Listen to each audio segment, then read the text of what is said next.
अस्सलाम वालेकुम दोस्तों। मैं हूँ शहज़ाद बेग।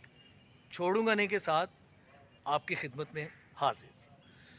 दोस्तों, आज हमारे साथ मौजूद हैं काशिफ़ महमूद सुलेमानी साहब। हम इनसे बहुत ही हासिल गुफ्तगू करेंगे। काशिफ़ महमूद सुलेमानी साहब से हम तारीख़ के बारे में पूछेंगे कि तारीख़ में साइरस द ग्रेट भी आए और साइरस द ग्रेट कैसे साइरस द ग्रेट बने। तो जी काशिफ़ सुलेमानी साहब, साइरस द ग्रेट कौन था और वो कैसे इस बुलंद मुकाम पे पहुँचे? Cyrus the Great is by birth great and noble personality in our world. अगर आप कहते हैं जी अकबर द ग्रेट कौन थे, अलेक्जेंडर द ग्रेट कौन थे, और अनफॉर्चुनेटली पाकिस्तान में मेरी रिसर्च रही है साइरस द ग्रेट को बहुत कम पढ़ाया गया। बाइबलिकल अगर आप देखें तो इनका नेम बाइबल में कोरश है, बाइबल में इनका नेम कोरश है। बुक ऑफ इज़ाइया अगर देखें तो वहाँ से भी इनका प्रूफ मिलता है। साइरस एक पर्शियन वर्ड है, साइरस का मीन है सन, द लाइट, द लाइट।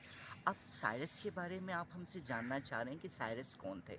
सबसे पहले हम आपको ले चलते हैं United Nation of Organization, UNO एक चार्टर के तहत चलता है। चैप्टर 1 आर्टिकल 1 एंड 2, इसके अलावा universal declaration of human right, जो साइरस द ग्रेट का साइलेंडर था जो बाद में मिला, और आजकल वो है ग्रेट ब्रिटेन में, ब्रिटिश म्यूज़ियम, रूम नंबर 52। अगर आप उसे देखिए तो आज इंसानियत जिस दहाने पे पहुंच गई है, it is time of nuclear age, missiles बनाए गए, क्या क्या किया गया। हर जगह बात होती है no, no racism, no religion, we are one because we are human being. अगर आप साइरस द ग्रेट को अपने बच्चों को पढ़ाएं तो कभी ऐसी नौबत ना आए, कोई मज़हब के नाम पे कत्ल ना हो, कोई रंग व नस्ल के नाम पे कत्ल ना हो। मैं तो कहता हूँ 80% आपके प्रॉब्लम सॉल्व हो जाएंगे। आप देखिए बख्त नसर ने जब इसराइल पे हमला किया, लोग हॉलोकॉस्ट को जानते हैं हिटलर के हवाले से। मैं जर्मन का वर्ड नाजी के लिए यूज़ नहीं करूँगा, क्योंकि नाजी जो थे वो जर्मन कल्चर के एंटी थे, वो जर्मन कॉन्स्टिट्यूशन के एंटी थे। हम उनके लिए एक्यूज़ का वर्ड तो यूज़ कर सकते हैं, जर्मन का वर्ड यूज़ नहीं कर सकते। अगर आप देखें बख्त नसर ने जब हमला किया Israel, holy holy holy temple Jerusalem, temple of सुलेमान, उन्होंने ना बच्चे छोड़े, ना ख़वातीन छोड़े, ना बूढ़े छोड़े। इस तरह खेत या सब्ज़ी नहीं काटी जाती जैसे उन्होंने इंसानों का कत्लेआम किया। बहुत से लोग पनाह लेने के लिए इनकी सल्तनत में दाखिल हुए। ये वो हैं जिन्होंने बेबीलोनियंस को शिकस्त दी, जस्ट इनकी एज थी 21 ईयर। और इनका रिलीजन था, ये मानते थे, कहा जाता है इस्लाम में कमोबेश 1,24,000 अम्बियो कराम। ये भी अल्लाह ताला के एक बड़े बरगुज़ीदा नबी हज़रत ज़ुरो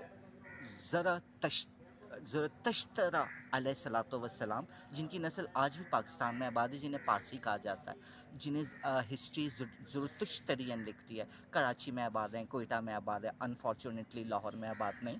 आत, आ, आतिश कदा पे इनके देखिए कि एक फोर विंग एक पर्सनालिटी बनी हुई है, और इन्हें फोर विंग डिफेंडर भी कहा जाता है, गार्डियन भी कहा जाता है साइरस द ग्रेट को।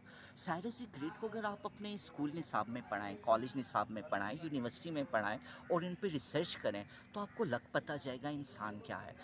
मिर्ज़ा साहब, आपने पूछा साइरस ग्रेट कैसे थे, हिज बाय बर्थ ग्रेट। मैंने अर्ज़ की कि बाइबल में उन्हें कोरिश लिखा गया है, बुक ऑफ इज़ाइया में उनका जिक्र है। अगर आप कुरान पाक देखें तो बहुत से मुस्लिम स्कॉलर कहते हैं ही जुल्करनैन, गोड एंड मैगोग की आप बात करते हैं कि जी गोड एंड मैगोग ने आना है जहाँ में, और एक दीवार बनाई गई थी, जुल्करनैन नबी आए हैं जो हयात रखते हैं। बहुत से स्कॉलर कहते हैं कि जी ये जुल्करनैन नबी साइरस से ही इन्हें तशबीह दी गई है। रही साइरस द ग्रेट की बात, इन्होंने जिस तरह इसराइलियों को अपने यहाँ पनाह दी, इसराइलियों को अपने यहाँ पनाह दी और उनसे कहा कि ठीक है आप अपनी मेहनत करें, आप अपनी एजुकेशन हासिल करें, आप अपना कल्चर इम्पोज करें। सैटरडे अगर आपको सबत मनाना है आप सबत मनाएं, हम आप पे कोई रिस्ट्रिक्शन नहीं लिखते। ये लॉ है, वो लॉ तो हर जगह है। आप किसी को मारेंगे नहीं, झगड़ा नहीं करेंगे, गाली नहीं देंगे, किसी की इज्जत आबरू का ख्याल रखेंगे, आप चोरी नहीं करेंगे, आप पी के सरेआम गोलगप्पा नहीं करेंगे। ये कानून तो हर जगह उन्होंने भी इम्पोज किया। अगर आप साइरस द ग्रेट को पढ़ाएं तो पाकिस्तान, मैं आपको श्योरिटी देता हूँ, आप 10 से 15 साल में कहाँ के कहाँ निकल जाएंगे। आप उन लोगों को पढ़ाते हैं, आप उन लोगों को पढ़ाते हैं जो मुतनाज़ा हैं। मैं रिलीजन की बात नहीं कर रहा, मैं पॉलिटिक्स की बात नहीं कर रहा। आपने पढ़ाया है उन लोगों को जो मुतनाज़ा हैं। पाकिस्तान में जब वो रहते थे तो वो हीरो थे, पाकिस्तान छोड़ के बाहर असाइलम लिया तो जी वो पाकिस्तान के लिए सिक्योरिटी रिस्क बन गए। सर आप ऐसे लोगों को पढ़ाइए। और साइरस द ग्रेट को ये क्रेडिट जाता है कि उन्होंने टेंपल को दोबारा रीबिल्ड किया।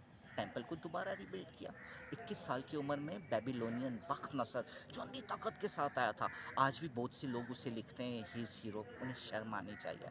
मेरा ख्याल कोई मज़हब नहीं कहता आप मासूम बच्चों को मारें, आप ख़वातीन की इज़्ज़तें नीलाम करें, आप उन्हें आपस में ऐसे बांटें जैसे खैरात का माल हो, जैसे आपने पतंग आसमान से कटी हुई लूटी हो। नहीं, प्लीज़ आप उन्हें पढ़ाइए, आप उन्हें पढ़ाइए, आप उन्हें समझिए। उनका मकबरा यूनेस्को के अंडर है आज भी ईरान में, और ईरान में रिजिड हुकूमत है। मैं तो उन्हें कहूँगा they are jugglers and they are showing dramatic performance. और भाई आप कहाँ से आके बैठे हो? आप हुसैन की बात कर रहे हो, आप इस्लाम की बात कर रहे हो, आपने जोबाए पकड़े में और लोगों को लटका रहे हो। इट इज़ नॉट इस्लाम। ये आपकी पर्सनल कोई इन्वेंशन है, आपकी पर्सनल ईजाद की हुई चीज़ है। मेरी दिल से दुआ है कि खुदा ताला इस आफत से ईरान बात की है कि आप Parsi. I love my Parsi community. I love my Zoroastrian community. But I am soldier of Cyrus the Great. जी दोस्तों, छोड़ूंगा नहीं के साथ आज थे काशिफ महमूद सुलेमानी साहब। काशिफ महमूद सुलेमानी साहब ने बहुत हासिल गुफ्तगू की और बहुत इल्म वाली गुफ्तगू थी। हम काशिफ महमूद सुलेमानी साहब से इंशाल्लाह ताला रिक्वेस्ट करते रहेंगे और इन्हें छोड़ूंगा नहीं में बुलाते रहेंगे, और इनसे हम बहुत सारी तारीख़ के हवाले से जो असल जो हकीकी मालूमात हैं, हम काशिफ महमूद सुलेमानी साहब के इल्म से इस्तिफ़ादा हासिल करते रहेंगे। मैं चाहूँगा कि काशिफ महमूद सुलेमानी साहब छोड़ूंगा नहीं में आज वादा करें कि ये छोड़ूंगा नहीं को कभी नहीं छोड़ेंगे। No promise, but I will try my level best. Viewer of the छोड़ूंगा नहीं। जी दोस्तों, आज के शो का अख्ताम करते हैं।